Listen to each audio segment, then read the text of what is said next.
Okay, after a month, I'm sure that I'm alright to get back in the swing of things. So, what material can I find? God damn it. The title is self-explanatory. Someone is trying to convince the readers why Maurice from 1991's Beauty and the Beast is a horrible character and does a piss-poor job at doing so. Of course, me, being the Disney nerd that I am not having any of it.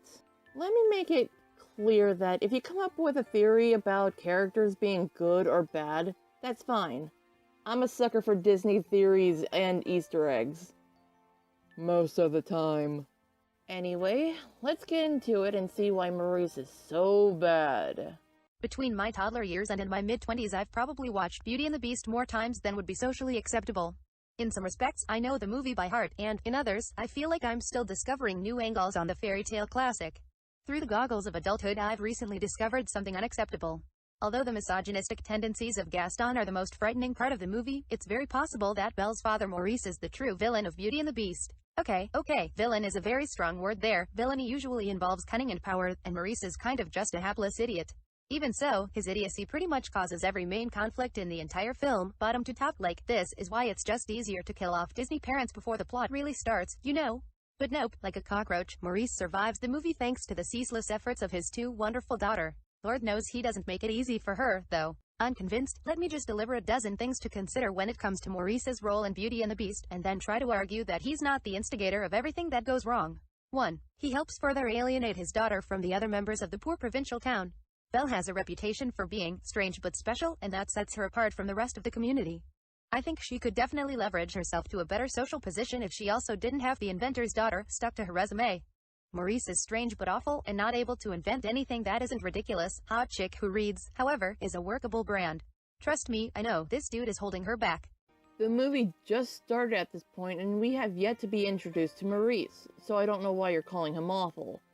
As for being able to leverage herself to a higher social position, assuming that's what she let bother her to begin with, she has no interest in changing her status. All she wanted was someone she could relate to, which was something she wasn't getting from a town of illegible fucks. By the way, hot chick who reads is a workable brand and Maurice is the one who's holding her back? The whole town's talking about it. It's not right for a woman to read. Soon she starts getting ideas and thinking. Yeah, sure. Whatever helps you sleep at night. Now, onto the subject of Maurice's inventions, I have to ask, how is the equivalent of a chainsaw in the mid to late 1700s ridiculous when firewood was a primary source of heat in cold weather? Compared to the fucking useless music boxes Kevin Kline's Maurice made, his wood chopper seems pretty handy when it comes to cutting firewood, wouldn't you think? Now, if you excuse me, I'm gonna clear my browser history from anything related to the 2017's garbage can and obvious computer effect. 2. He has no sense of direction, which puts both him and the horse in danger. He decides to take the dark, spooky forest route and, shocker, gets lost on the way to the fair, which, mind you, he's going to showcase his stupid log-chopping machine. He could have map-quested his route before leaving like a grown-up, or listened to Philippe, but nope, terrible. You just said he got lost on his way to the fair. That doesn't mean he wasn't prepared before he left. Besides, the signs that he found weren't exactly legible. 3. Breaking and entering is, like, frowned upon behavior. You wanna know what else is frowned upon? The use of like as a filler word. You do this twice. And logically, I don't know if hitting up the spooky castle in the woods is ever a good idea. Wait a minute. Something's missing.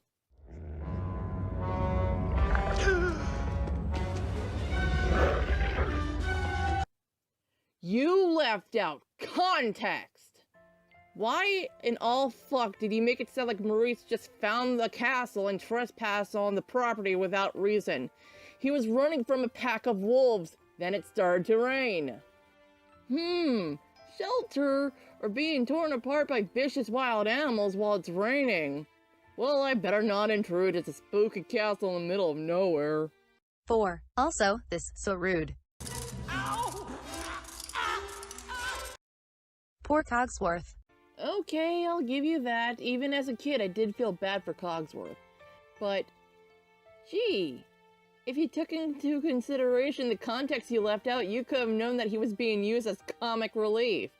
the whole scene he was getting hurt one way or another, and not just by Maurice. 5. He gets captured and then his teenage daughter has to go save him.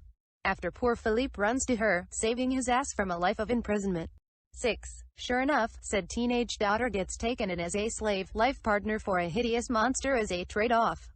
He protests, but Belle knows she has to step up because this guy's not going to break himself out with an invention anytime soon. You just destroyed your point when you said that he protested her choice. He was more than willing to stay in prison so Belle doesn't end up in his position. He tried to get her to leave. The only reason why she made her decision to the beast was that Maurice had fallen ill because of the rain and she feared that he would die. Even when he was out of the cell, Maurice was trying to convince her not to make her decision, but was interrupted by the beast before he could make his case. I fail to see how this makes him awful. 7. He's unable to convince the townspeople to help because he's unable to formulate a cohesive sentence. Your daughter just put her life on the line. You can't take a breath and be like, hey guys, I know this sounds insane, bear with me, but Belle got abducted by this horrible monster. I'd really appreciate your help with this pressing matter. That's what I'd do in such a case, obviously. Contradiction much? You accuse him of not being able to make sense, then you go on to say that he was able to make a clear and understandable sentence. Which is it? 8. They also very fairly don't believe him because, again, being bonkers is basically his MO. Like, you can't blame them. Yes, I can. It was the village who branded Maurice as crazy based on nothing but him being an inventor. It's not something that Maurice stuck onto himself. 9. And then he tries to go out and save Belle on his own and sure enough his teenage daughter ends up being the one to save him again. Oh, the sins of being a good parent.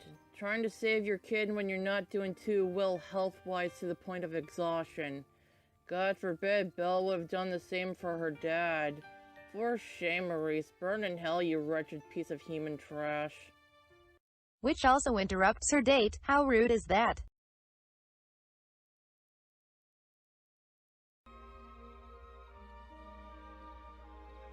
What is it? If only I could see my father again. Just for a moment. I miss him so much. Oh, look, she interrupted it herself. Whoops. 10. Subsequently, Belle has to convince them that Maurice is not insane, which inadvertently gets a mob started to kill the beast.